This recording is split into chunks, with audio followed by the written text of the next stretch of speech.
Hi guys, it's Cypher and I'm here with a video. This is for the back to school season for those that are preparing for year 10. One of the first things that you're going to walk into is the speech exam. I've tried filming this video multiple times and not been successful, so tonight I've written my list of aims and I'm going to try and do them. So let's go. First of all, I will read to you the speech that got me a distinction for my GCSE speeches exam, which is a part of your English language exam in the UK for GCSEs. So,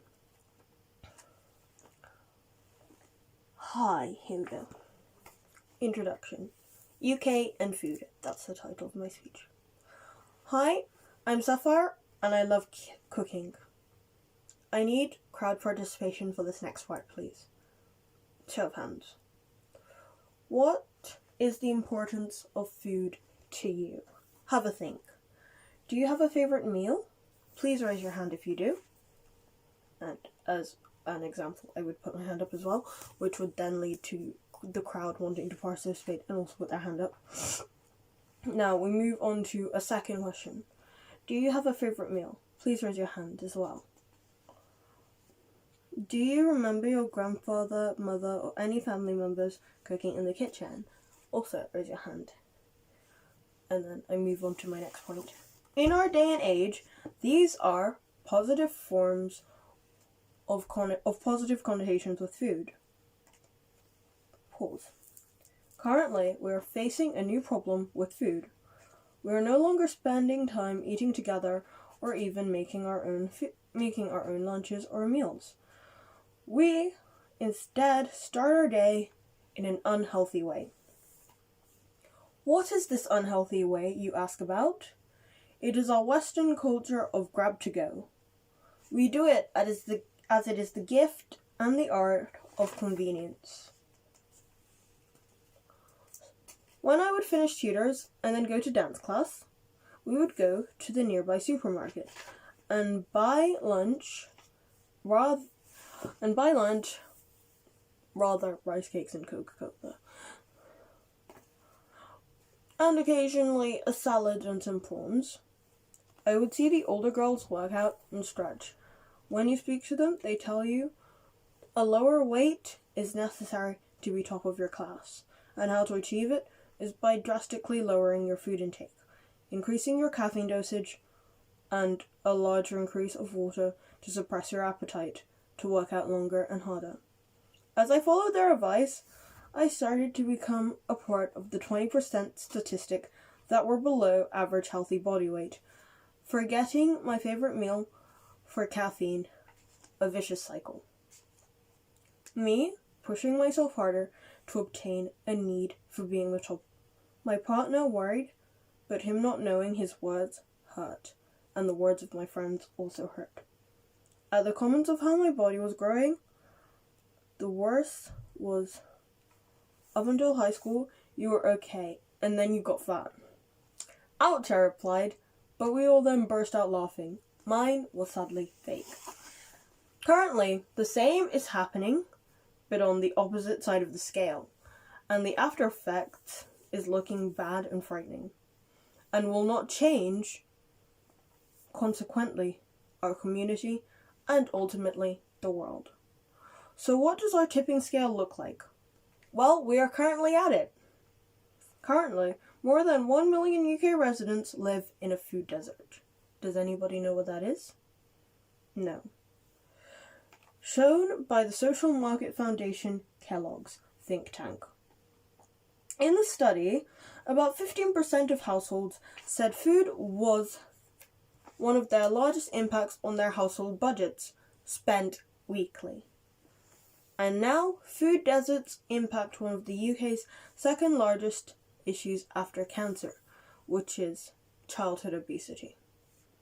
In a study done by Cambridge University last year in 2019, that families are people on low-income budgets who live further away from supermarkets were more likely to be obese than those who lived closer. Some would play victim blame and say it's not my problem, it's how they were brought up and they need to learn how to get out of the house and go shopping. But in the UK, this is caused by systemic reasons for these problems.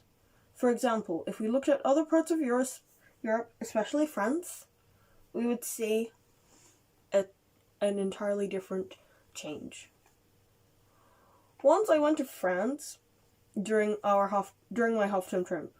I learned in comparison to the UK, France spent Wednesdays where there was no school and students, unless you were in college, students were in school.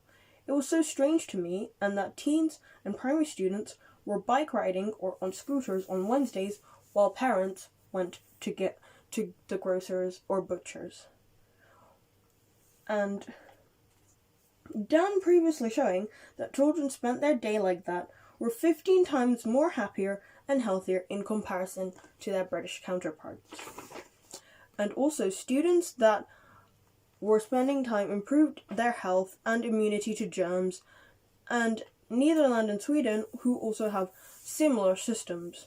Our government are trying to tackle this problem by... Sorry, I had to check what my word was.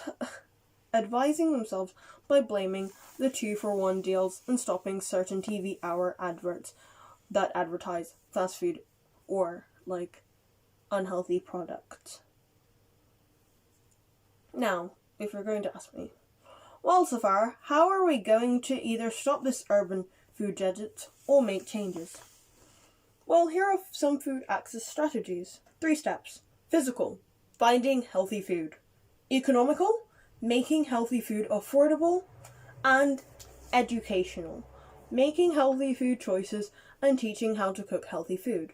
One last one as a bonus would be cultural, wanting healthy food that is made easily available and affordable. To overcome these barriers successfully and stop food deserts, by launching good healthy food ecosystems, researching and identifying good recommendations for policymakers to think about. How do you do this? By 1. Increasing the power of low-income residents in purchases of food. 2. To make healthy food available in all neighborhoods. And 3. To ensure people know how to cook and make healthy food options. 4. To support research that evaluates food access initiatives. When these positive changes happen, cities will start to notice the following: lower obesity and diabetes rates, which would help the NHS, increase in fruit and vegetable consumption, which helps farmers and small businesses, and also a number-crunching reduction of people living in poverty and below the self-sufficiency standard. This is how we stop food deserts in the United Kingdom. This is my speech, UK and food. Thank you very much for listening. Okay guys, that was my speech for my GCSE Year 10 English language. I don't think it made a lot of sense, but in my head it did. And when I presented it, it looked like it also did. At the end of your speech, you have an opportunity to have the crowd ask you some questions.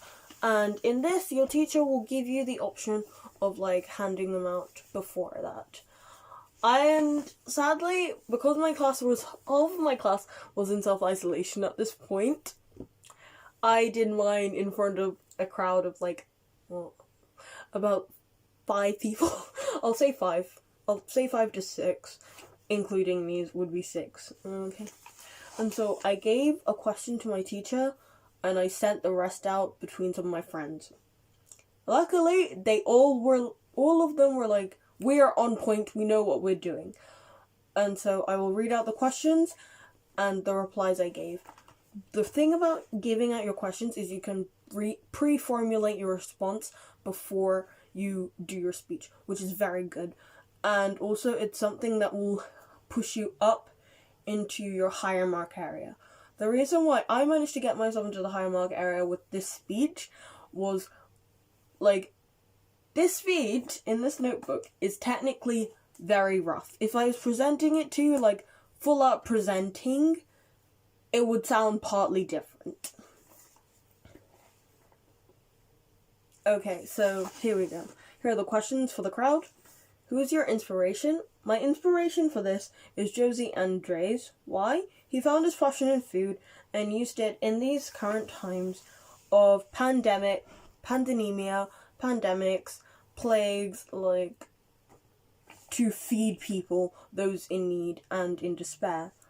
Why did I not talk about another topic? Well, I felt more passionate about this one as I was doing my research, and so I said I will go with it. What and who made you aware of these issues?